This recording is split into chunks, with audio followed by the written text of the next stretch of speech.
Well, tens of thousands of Ukrainian refugees have moved to the United States since the start of the Russian invasion. One man from Kyiv recently arrived in Portland, marking the second time he's come to the U.S. as a refugee. Fox 12's Anna Katayama joins us now with more on his story. In his 66 years, Peter Vins has seen a lot of hardship, but it's hard to tell when you talk with him. He is full of light, and he'll tell you the more difficult life gets, the more his resolve grows. Let's go meet Sasha in the kitchen. Yeah, this is my Russian friend Sasha. Peter Vins is making new friends. Weeks after arriving in Portland, he's landed a new job as a waiter at an Italian restaurant in the Pearl District. He's a very interesting man, you can say that right away. His journey began 6.5 months ago in Ukraine. U.S. intelligence was saying that attack is imminent and it's going to be happening next few days, but we didn't believe it. Vins left his apartment in Kyiv when the bombing started. He, his wife and son waited for days trying to cross the border into Poland. You're staying in line, fields, you have no water, you have no food, you have no toilets, you're just in the middle of it, and it's very hard. His escape marks the second time that he's come to the United States as a refugee. In the late 1970s, as a human rights activist in the former Soviet Union, he was tortured and jailed.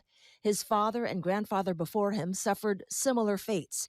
The elder Vins were Baptist ministers imprisoned for their religion. Jimmy Carter promised to release my dad because Jimmy Carter Baptist, my father was Baptist minister. In the late 70s, President Jimmy Carter secured the release of Peter's father, Georgy Vins, in exchange for 2 Russian spies. And that's when Peter first came to the United States. The harder it gets, the more adrenaline I have and the more desire to fight I have. He eventually left the United States to live in Kyiv, only to encounter the Russians a second time. I took on the back the famous word of Winston Churchill, who said in 1940, he says, "We will fight on the sea, we will fight on land, we will fight in the air, we will never surrender." These days, when he's not waiting tables, he's working with Ukrainian artists to fight Russia with art. He believes the Ukrainian people will prevail, pointing out that the war is nearing its 200th day now, and Russian soldiers expected quick victory. Russian soldiers in their trucks and tanks all had parade uniform because they were planning to take Kyiv in 3-5 days, and in 7 days they had already planned military parade downtown Kyiv. But we give them a big surprise. In the meantime, he's doing the best he can despite circumstances. I'm not trying to be a good waiter. I would like to be a great waiter, and I am.